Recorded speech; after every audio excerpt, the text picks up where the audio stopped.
pues ya sabes, muy fan de todo lo que haces, Andrés, entonces no quería dejar pasar la oportunidad. Muchísimas gracias por la invitación.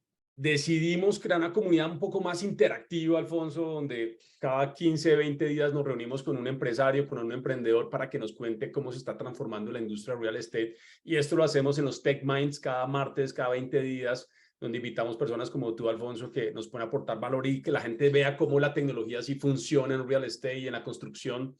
Y de eso hoy queríamos hablar contigo. Y bueno, nos cuentes un poco. Yo aquí, para apoyarte, vamos a compartir ahorita pantalla. Les voy a mostrar mientras Alfonso va hablando un poco de Madelón y lo que está haciendo en los Estados Unidos. Vamos a ir compartiendo la pantalla de lo que es Madelón y vamos a ir tocando ahí unos puntos rápidos que me parece relevante, Alfonso, que todos los empresarios, los emprendedores, las personas que hoy están en este live session se puedan llevar mucho valor de estos 30 o 40 minutos que vamos a tener contigo. Buenísimo. ¿Quién es Alfonso Medina? Pues un poco de contexto, mi familia es de la Ciudad de México, yo nací en Texas y crecí en Tijuana, que es un contexto súper interesante porque es la frontera con Estados Unidos, pero no cualquier frontera, sino la frontera con California, que como saben, pues una de las economías más grandes del mundo. Entonces, un contexto súper interesante para crecer, porque siempre fue muy caótico, digo, tiene lo bueno, lo malo, siempre se escucha mucho en las noticias, se escuchaba mucho en las noticias, pero por mucho tiempo fue la frontera más traficada del mundo, ¿no? Súper interesante ver los contrastes entre San Diego, una ciudad muy bonita, muy organizada, al lado de Tijuana, más Latinoamérica, y Tijuana al final una ciudad donde mucho de su desarrollo, como mucho de nuestras ciudades de Latinoamérica, fue autoconstrucción, que para mí al final era algo súper interesante, ¿no? Entonces era estar como todos los días viendo estos dos mundos. De ahí me fui a estudiar arquitectura en Monterrey. Cuando iba como a la mitad de la carrera me aburrí, me salió la oportunidad de construir 2 casas y las construí para vender. Me gustó muchísimo como esta idea de construir, de tener un equipo de construcción, de estar en sitio. Entonces lo seguí haciendo. O sea, aunque me regresé a estudiar a Monterrey, era un vuelo como de 2 horas y media, sí, como 2 horas y media, pues iba y venía para graduarme, me gradué. De ahí me vine a vivir a Los Ángeles, hice una maestría en urbanismo, estuve viviendo aquí unos años en los que seguía desarrollando en Tijuana, pues iban creciendo los proyectos. Desafortunadamente o afortunadamente nunca tuve la experiencia de trabajar con alguien más o en alguna otra empresa, entonces fui aprendiendo ahí de mis propios errores. Pero pues muchas veces es bueno no tener como ciertos prejuicios de cómo funcionan las cosas, ¿no? Entonces fue creciendo el tema del desarrollo. En algún momento quise dar el brinco como arquitecto a diseñar edificios más grandes y no me sentía seguro de o yo hacer todo el modelo de desarrollo o yo construirlo, entonces empecé a participar en ciertos concursos de arquitectura, ganamos un par, construimos un par de torres y fue muy buena experiencia para ver cómo funcionaba una obra más grande, ¿no? Y entender cómo, pues al final del día los problemas son exponenciales también, ¿no? Se van amplificando conforme vas cambiando la escala.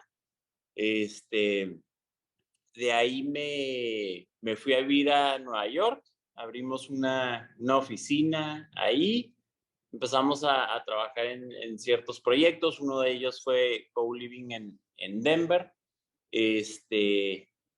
y pues después de un par de años, de ver realmente cómo cada vez era más difícil para la gente el poder acceder a la vivienda, ¿no? A la vivienda. Sabemos en Latinoamérica que el tema es la compra de una vivienda, pero en muchas ciudades de Estados Unidos y algunas de Latinoamérica también, ya la renta es algo inalcanzable, ¿no? Entonces, como que dijimos, a ver, vamos enfocándonos a resolver ese problema. Y lanzamos Madelon.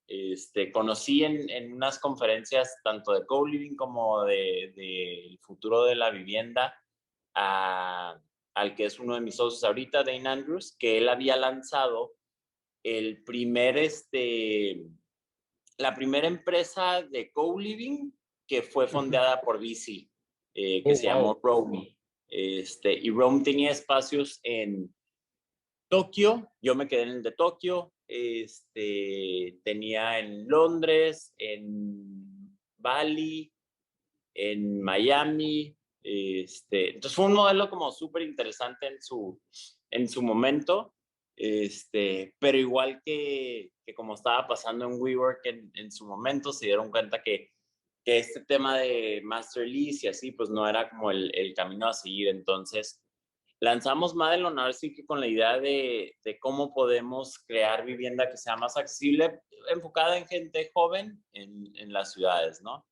Y realmente como que había muchas cosas que nos interesaban. Yo digo, la verdad, pues de tener la suerte de estar en México verticalmente integrados, desde adquisición, diseño, construcción, desarrollo, justo Y la ahora operación. empezando también el tema de la operación y las rentas. Veíamos que en Estados Unidos había mucha oportunidad también al final del día, sabemos que construir un edificio, o sea, el proceso de terminar un edificio implica muchísimo tiempo, pero también muchísimos diferentes equipos, de los cuales muchas veces los incentivos no están alineados. Hay diferentes intereses. El arquitecto quiere que salga en la revista el edificio, el desarrollador tiene un interés, el constructor tiene otro interés. Entonces vimos que el camino tal vez era poder crear el producto y pensar ahora sí que en el desarrollo como productos no tiene tanto sentido desde mi punto de vista el ser tan creativos de tener la necesidad de que cada edificio sea diferente. Y podemos pensar que queremos ciudades interesantes y fachadas pueden ser diferentes o lo que quieras, puedes crear como un contexto urbano interesante, pero esta idea de empezar desde cero el proceso creativo para diseñar un edificio es totalmente ilógico, porque lo que significa eso es que no nada más estás haciendo todo el proceso de diseño, todo el proceso de ingeniería cada vez, sino el tema de costear el proyecto. Cada vez que lo estás costeando algo totalmente nuevo. Entonces, lo que veíamos con muchos de los desarrolladores en Estados Unidos es que cuando ellos lanzan los bits, o sea, le dan a los contratistas el proyecto para que coticen, regresan con unas diferencias en precio gigantes, porque al final, pues no es una ciencia, ¿no? Es De algo acuerdo. que realmente, si vemos los estudios de, por ejemplo, en promedio, los edificios ya de cierta escala, el tiempo de retraso, que son más de 2 años, el tema de costos, de cómo ningún edificio se entrega en costo, sí veíamos la oportunidad de crear un producto en donde diseñes todo muy bien, o sea, cotices todo muy bien, y cómo puedes ir básicamente replicando este producto en diferentes sitios. Entonces fue por lo que nos interesamos mucho por el tema de los prefabricados, prefabricados, y hay mucho tipo de prefabricados, ¿no? Hay prefabricados desde paneles, pero el prefabricado que estamos nosotros muy interesados es el prefabricado modular. No sé Antes si... de que te anticipes, Alfonso, porque es que ahí Alfonso les botó, boom, un baldado de agua con la historia y de cómo se conecta con este nuevo pensamiento y nuevas formas de crear, construir, diseñar, de operar. ¿Cómo sientes tú, y lo hablamos en el podcast, y de pronto Alfonso ya lo sabe, pero es uno de los podcasts más escuchados en Spotify, en Triari Audio Experience, cuando hablamos del concepto de neodesarrollador. Y este concepto lo traigo porque hace 3 años empecé a ver el caso de Caterra, que aunque fue una lección aprendida en la industria de la construcción, en el proceso de manufacturing a gran escala, y a los que no sabían, Caterra es una empresa de tecnología, pero también de construcción, y traía a los VPs de Apple, traía a los VPs de multinacionales, y estaban todos trabajando en este modelo de negocio bien interesante. Empecé a ver que muchos otros modelos de negocio en San Francisco, en Nueva York, en los Estados Unidos principalmente, y otros en Europa, empiezan a usar tecnología en distintas partes del proceso, Alfonso, de la construcción, de la estructuración del proyecto, inclusive en la estructuración del proyecto, donde ya le puedes decir a la inteligencia artificial que te estructure y te mitigue riesgos y te logre hacer más eficiente todo el proceso constructivo, y vea dónde pueden haber cuellos de botella, entre otros. Y aparece el concepto de desarrollador. Son desarrolladores inmobiliarios que empiezan a usar tecnología en distintas áreas del proceso inmobiliario, del desarrollo inmobiliario, en cualquier asset class. Y ahí te pregunto, Alfonso, ¿cómo te conectaste? Porque mira que me gusta que dices que conociste a tu socio en un evento de networking. Ahí la ñapa es que asistan a eventos de networking, de PropTech, de real estate. O sea, ahí uno puede estar encontrando su siguiente socio. ¿Qué pasó con esa reunión? Tuviste la agencia de arquitectura en Nueva York, y cómo empezaron como a migrar, a decir, oiga, aquí podemos usar tecnología. ¿Cómo fue ese pensamiento para abrir un poco la mente de los que están aquí hoy en nuestra sala? Pues al final del día, como dices, Caterra en ese momento era así como, wow, Caterra, la cantidad de dinero que había levantado era algo impresionante. Y yo tenía muy claro que, digo, como construyo en México, no me quería meter a eso en Estados Unidos. Al final del día, ya hay muchas empresas y muchísimo capital que está enfocado en innovar en la construcción.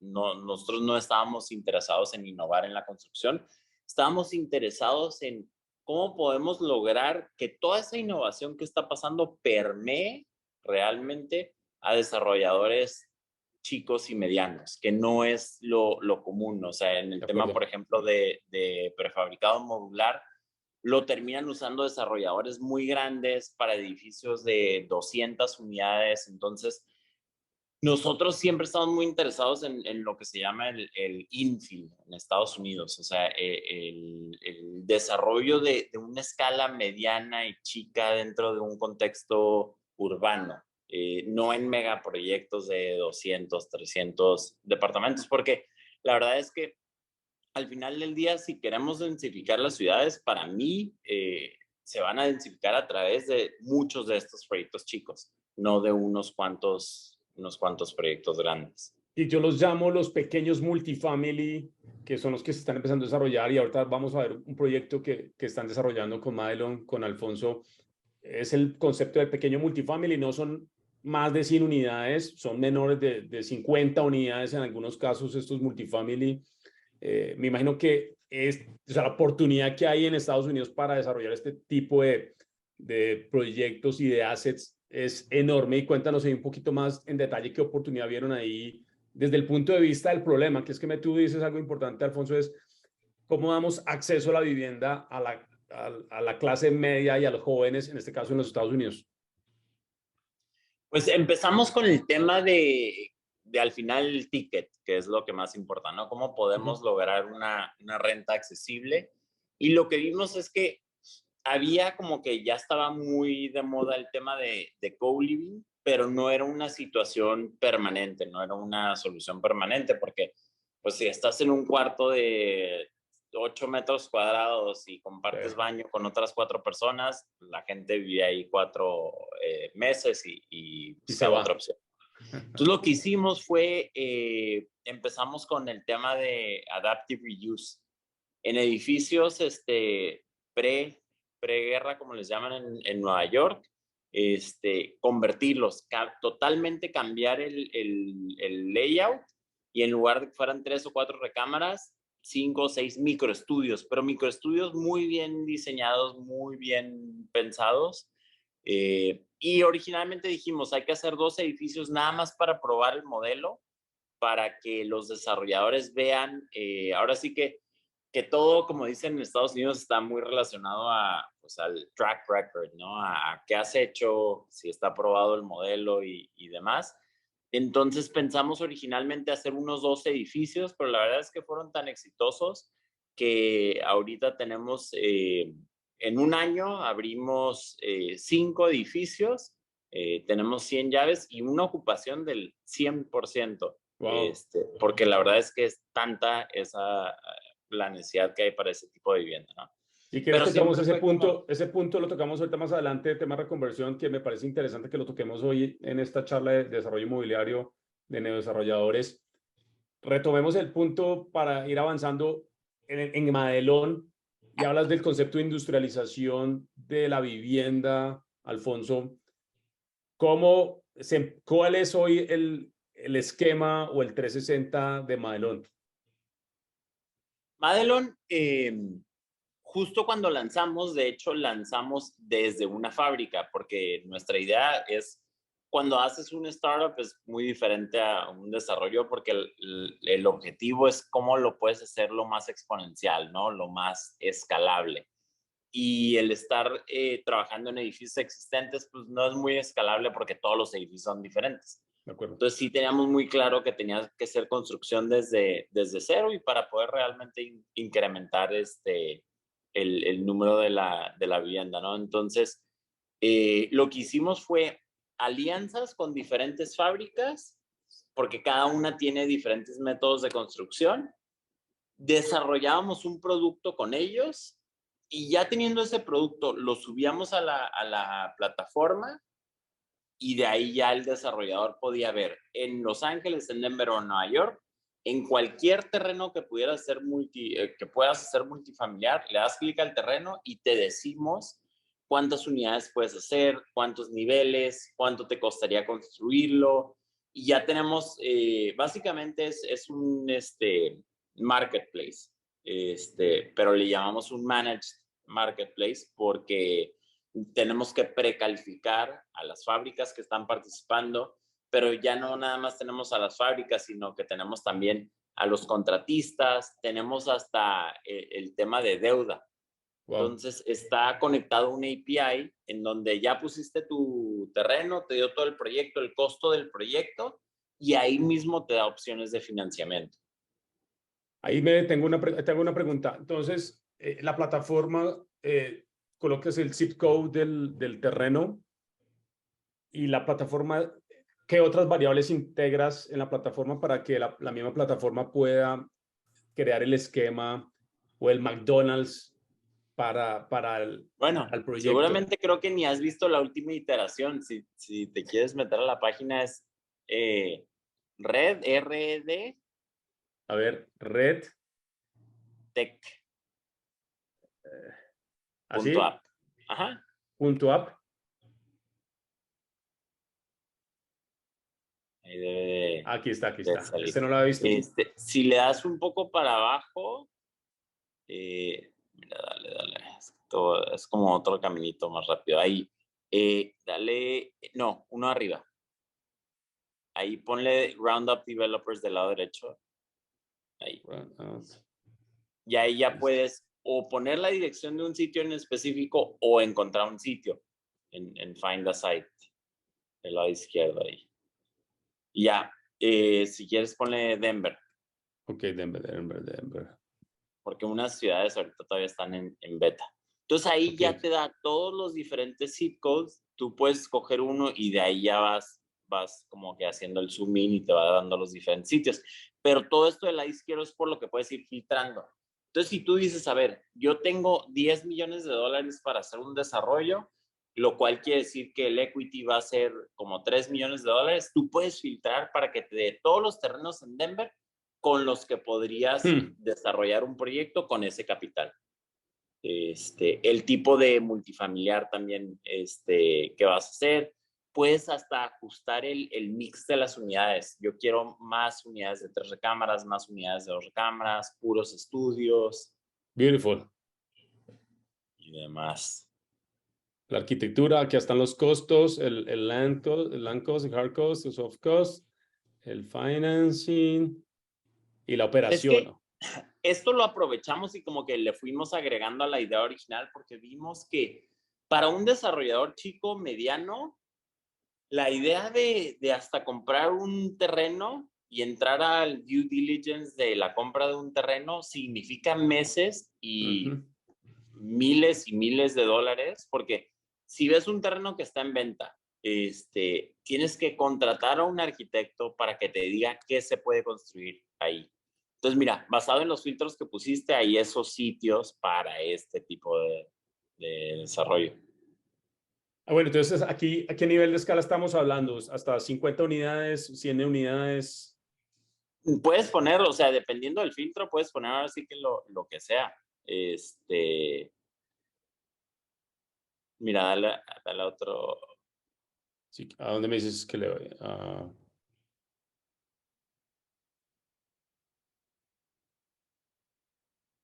Acá 8, ¿qué me dice? ¿Que tengo 8 opciones o 8 Son unidades? 8 sitios en los que podrías construir.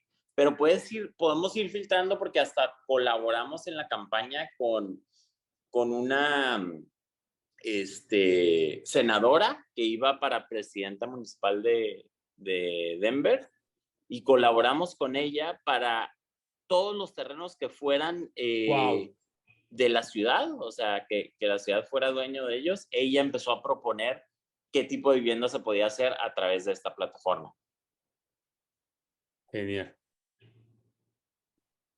Cuéntanos un poco, Alfonso, ya en el proceso constructivo, hablemos digamos, tenemos la capacidad de avanzar y ser, pues, imagino que con esto los márgenes y los parámetros de eficiencia aquí realmente los aceleras completamente.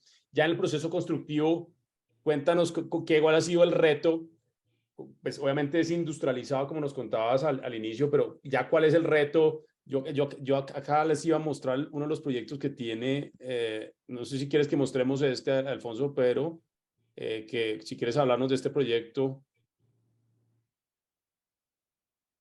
Mira, los retos creo que han sido más grandes de lo que nos los imaginábamos, porque la verdad es que para el tema de prefabricado modular, todo el equipo que está involucrado en el proyecto tiene que saber y tener bastante experiencia en eso. Y eso ha sido un problema en el por qué no ha avanzado tanto esa industria, que también fue por eso lanzamos Madelon, ¿no? Para ver si podíamos resolver ese problema.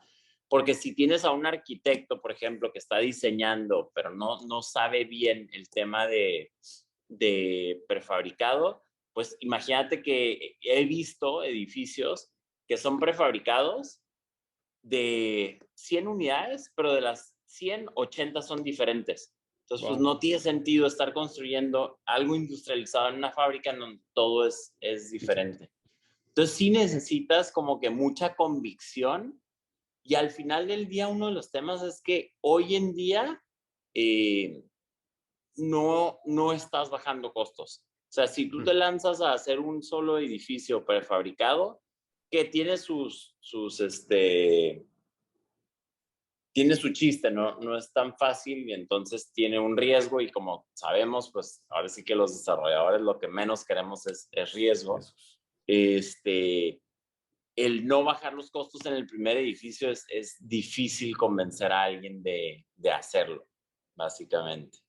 Entonces sí, pues es un tema que a través del tiempo, ahora sí que lo que siempre hemos estado viendo es que si logras jugar con la frontera, o sea, para nosotros siempre fue el producirlos en Tijuana, en México, con un costo de mano de obra en México, ahí es donde sí empiezas a tener bastantes ventajas. Pero dentro de Estados Unidos, sí, las ventajas todavía no son tan notorias porque no se ha hecho lo suficiente a escala. Si quieren, para los que quieren interactuar, pueden dejar preguntas para chat o alzan la mano y le preguntamos a Alfonso cualquier duda que tengan ustedes de lo que nos está compartiendo. Algo que para mí es relevante, Alfonso, y todos, digamos, sabemos que somos una industria bastante ineficiente. Claramente, cuando hablamos ya de macroproyectos o megaproyectos de vivienda, pues obviamente hoy ya hablamos del industrializado, los desarrolladores inmobiliarios grandes lo hacen en México, lo hacen aquí en Colombia, lo hacen en Chile. ¿Dónde crees que hay una oportunidad de mejora? Todos sabemos que hay temas de productividad en los procesos de construcción, hay un tema de mejora en las postventas. Obviamente, cuando hablamos de venta, en el caso de multifamily es otra cara de la moneda, otro segmento, otras características totalmente diferentes, teniendo en cuenta el tenant y teniendo en cuenta también la operación. Hablemos primero del de venta. ¿Dónde ves tú una oportunidad de mejora en la parte del proceso, en el diseño, en la optimización? ¿Dónde ves o qué estás haciendo tú donde dices, oye, acá hay una oportunidad y lo estamos haciendo así, aparte de lo que ya hemos visto, y vamos para allá? ¿Hacia dónde crees que va a ir un poco ese proceso de desarrollo inmobiliario? Yo creo que definitivamente el tema de producto. Si ves, muchas industrias creativas tienen a un director creativo, que nosotros como que no lo, en nuestra industria no es algo muy común, pero de hecho un amigo escribió un artículo sobre eso. Yo creo que es algo súper, súper importante, o sea, el tema hasta del branding, De en acuerdo. algo que es para venta es súper importante y nadie lo hace realmente. Son pocos los desarrolladores que le dan mucho enfoque a eso. Pero yo creo que el tema de producto de replicabilidad y demás es súper, súper importante. En temas de construcción, yo creo que el cambio más radical que he estado viendo y es mucho últimamente en Estados Unidos es el tema de la sustentabilidad y que seguramente es cuestión de tiempo para que llegue más a Latinoamérica. Obviamente ya tenemos LEED y demás, pero ya que se esté convirtiendo en algo tan importante para hasta que te den un crédito de Sí. construcción, que tienes que cumplir con ciertas cosas. El tema de ya lo que te están pidiendo las ciudades para licencias de construcción ya es súper, súper sustentable. Entonces yo creo que los cambios más grandes ahorita vienen desde ese lado, desde el lado de ESG. Ese, ajá, Sí. sí. Yo creo que ese tema hoy es relevante para cualquier desarrollo inmobiliario. Debe ser relevante el tema de ESG, descarbonización, cómo lograr. Todos sabemos que descarbonizar y mitigar, y como tú lo dices, pues ya sabemos que existen los certificados de LEED, entre otros, los Gold, etcétera. Pero eso ha sido mucho más para cierto tipo de assets con unas características muy precisas, pero no para un asset de vivienda tradicional, digamos, en volumen.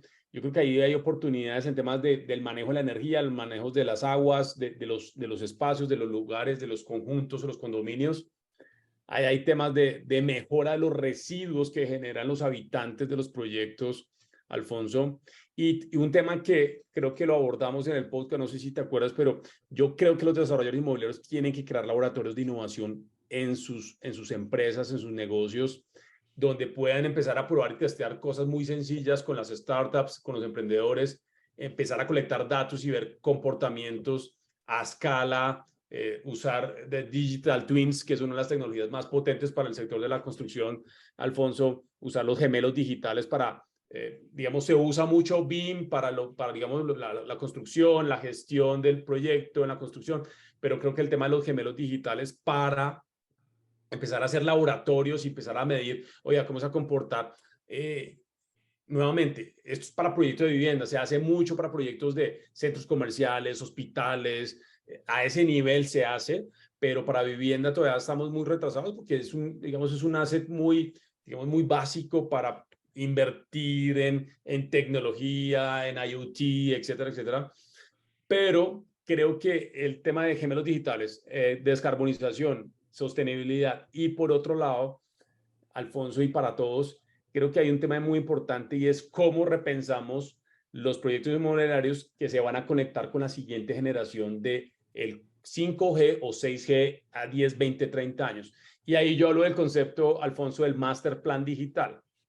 El Master Plan Digital no es solamente pues, estructurar un proyecto, hablo de los proyectos masivos de vivienda en Latinoamérica, de vivienda social, cómo eso se va a conectar con la infraestructura tecnológica del 5G o 6G en 10, 20, 30 años. Eso va a cambiar la manera en que, como lo han visto ustedes seguramente en el proyecto de Toyota en Japón, alguien que por favor lo googlee rápido y lo publique ahí en el chat, el proyecto de Toyota se me olvidó el nombre de la City. Si alguien por favor lo googlea rápido, ahí no lo comparte en el chat. Yo creo que el tema va hacia cómo colectamos datos, cómo hacemos más eficientes el día a día de las personas en las ciudades de 20 minutos, cómo hacemos que las personas realmente tengan servicios digamos, de manera rápida, que los parques puedan colectar datos y puedan enviar esa información a los gobiernos, a los alcaldes para que puedan tomar acciones. Yo creo que eso va mucho más allá del desarrollo inmobiliario como los vemos hoy, y esos temas que tú abordas, Alfonso, y los que yo propongo en una discusión interesante de cómo creamos un master plan digital para megaproyectos que impacten la ciudad, pero al mismo tiempo se conecten con la infraestructura tecnológica que tienen hoy ciudades como Londres, como Singapur, como Nueva York, que en la mayoría de las zonas ya tienen 5G y tú puedes tener acceso a servicios desde tu teléfono mucho más rápido, puedes conectar ya tu casa con el Internet de las cosas. Yo creo que todavía estamos en Latinoamérica con una oportunidad de mejoras para ciertos segmentos del mercado. Esto no sirve para todos los segmentos del mercado, pero creo que hay mejoras en el tema de sostenibilidad y eso es un tema súper relevante hoy. Creo que los gobiernos van a empezar a impulsar este tema de cómo los proyectos son más sostenibles, le aportan valor a la comunidad, al mismo tiempo reducen la huella de carbono dentro del uso del activo y del espacio. Y por último, que es el tema con el que quiero que cerremos, Alfonso, hablemos un poco de reconversión de activos, que está hot, está súper hot en los Estados Unidos. ¿Qué has visto? ¿Qué has escuchado? ¿Qué te llama la atención? Yo creo que ese es el futuro. Para mí, parte del futuro del desarrollo inmobiliario no es construir más, sino reutilizar y reconvertir lo que ya tenemos en cualquier asset class. Digo, antes de la reconversión, nada más para cerrar el tema en el que estabas, la ciudad de Dale. 20 minutos es súper interesante. Yo creo que la gran diferencia de cómo se desarrolla la vivienda en Estados Unidos y cómo se desarrolla en Latinoamérica es que el 90% de la vivienda multifamiliar, o sea, de la vivienda que se desarrolla, que es en edificio en Estados Unidos, es para renta. O sea, todo es multifamily. Y en Latinoamérica todo es para venta. Entonces, pues, cuando haces algo para venta, lo vendes una vez, se acabó, nadie se preocupa de cómo va a estar el edificio en 5 o 10 años. Como sabes, nosotros ahorita ya estamos por terminar nuestro primer multifamily en México, y Tijuana. estamos en Tijuana. Estamos por empezar a construir otros dos y cambia totalmente la perspectiva de lo que estás haciendo. O sea, porque al final lo único que es igual es que son departamentos, pero fuera de eso todo es absolutamente diferente. Desde cómo se va a operar, por ejemplo, va a ser el primer edificio en México certificado Fitwel de vivienda, y eso porque pues obviamente nos interesa mucho la calidad de vida del usuario, del tenante, quién va a estar ahí, pero también porque sabemos que como en Estados Unidos, en algún momento cuando vendas un portafolio a un fondo, a una fibra, hay un premium sobre esos assets que tienen ciertas certificaciones. Entonces, lo que decíamos de sustentabilidad, o sea, todo está, al final todo es dinero, ¿no? Desafortunadamente, eso es lo que empuja, esa es la razón más grande que ha empujado a que los edificios sean más sustentables, pero al final, pues bienvenido si logras hacer edificios más sustentables. Por ejemplo, algo de lo que estamos viendo es que el 60% del estacionamiento de un edificio de 55 apartamentos son 2 torres automatizadas. en lugar de que sea como nada más, no sé, sobre un nivel. Son 2 torres automatizadas, que son unos carruseles, cada una de como 20 automóviles, que nos encanta porque en un futuro las podemos quitar y poner ahí más vivienda. Entonces te hace pensar en cómo voy a estar operando este edificio en 5 años, en 10 años, en 20 años. Y es que es un reto. Es un reto pensar en esa operación de ese tipo de activos. Sí, pero un buen reto porque sí creo que hay tanta oportunidad de, no nada más de innovar, sino de realmente ofrecer mejor calidad de vida a la gente y a los usuarios. Reconversión. Alfonso, ¿qué estás viendo? ¿Qué te llama la atención? Reconversión, pues ya como todos sabemos, el tema de las oficinas es lo que está en En los punta, Estados pero Unidos la que verdad está... no he visto muchas reconversiones exitosas. No sé si les tocó ver el proyecto de WeLive, un proyecto sumamente interesante porque era un edificio bastante grande de oficinas que convirtió WeWork a co-living. Okay. Y al final, pues, como las plantas son tan grandes, pues haces vivienda en el perímetro para que tengan iluminación, ventilación, pero todo lo demás del centro te queda una cantidad de amenidades que termina siendo ilógica, ¿no? A mí me gusta mucho el tema de reconversión de vivienda a vivienda, que es lo que hemos hecho en Nueva York y seguimos haciendo. El tema de oficina, de vivienda, te digo, he visto muy pocos casos que sean exitosos. Yo creo que es tan complicado muchas veces el hacer una reconversión en edificios que ya son muy viejos, que a veces sí es más fácil, desafortunadamente, demoler y construir otra cosa, ¿no? Sé Yo que lo que creo es que es que es un tema muy interesante para discutirlo. Claramente no todos los activos antiguos sirven para reconvertir. Número uno, financieramente no funciona. No funciona. Arquitectónicamente las plantas, como tú lo dices, el esquema de plantas no da por ningún lado. O sea, puedes traer 20 arquitectos y no lo van a lograr. O sea, no da para la experiencia del tenant y de los usuarios, no funciona. Y lo cuarto que creo que es importante nombrar es la regulación. Recientemente el alcalde de Washington lo dijo como, necesitamos vivienda en Washington, necesitamos que los precios sean accesibles para rentar un apartamento en Washington, y abrió la ley y abrió la discusión, perdón, abrió la discusión para, venga, ¿cómo podemos empezar a darle fuerza a esto, que haga sentido para los desarrolladores inmobiliarios poner recursos para poder reconvertir activos antiguos? Y eso ya se vuelve un incentivo para el desarrollador y para el constructor y obviamente para los fondeadores en los Estados Unidos de, oiga, venga, hay incentivos de la política, la regulación, desde la misma gestión del suelo para poder ver escenarios donde se puede hacer reconversión y obviamente donde, como tú dices, Alfonso, donde los números den y al pero final, Nueva York pues, lo hizo, dime, o sea, Nueva York lo hizo y lo impulsó mucho desde COVID.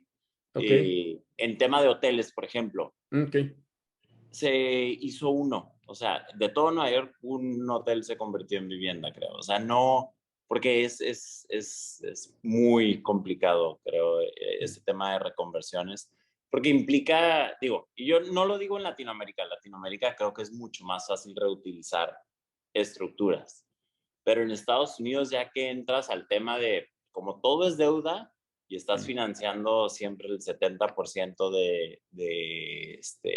del proyecto de una manera permanente, es mucho más difícil que te den créditos para reconversión. Para nosotros ha sido fácil porque es de vivienda a vivienda, pero yo creo que si estás cambiando el asset type, se vuelve bastante más complicado.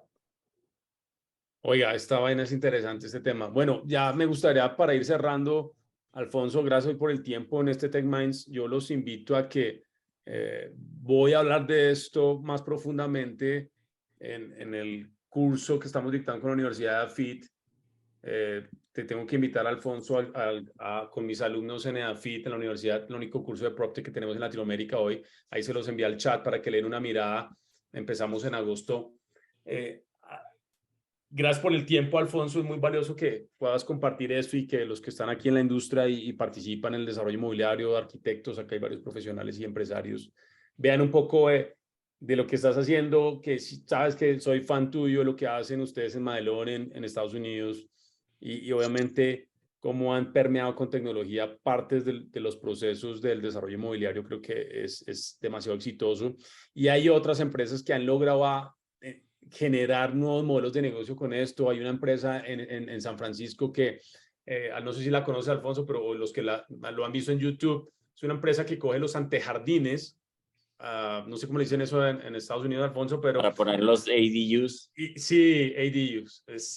Me encanta ese concepto de ADUs. Ahí se los voy a dejar acá para que lo investiguen. De hecho, estamos haciendo un proyecto, uno de nuestros desarrollos en Los Ángeles con ADUs. Me encanta. Invítame. Yo Claro. voy para Las Vegas en 2 meses. Nos ponemos de acuerdo. Muchísimas gracias a ti, Andrés, por la invitación. Siempre es un gusto. Ahí les puedes pasar mi Ahí les envié LinkedIn, tu Twitter. Sí, y cualquier cosa que necesiten, aquí estoy con mucho gusto. ¿Alguien tiene alguna pregunta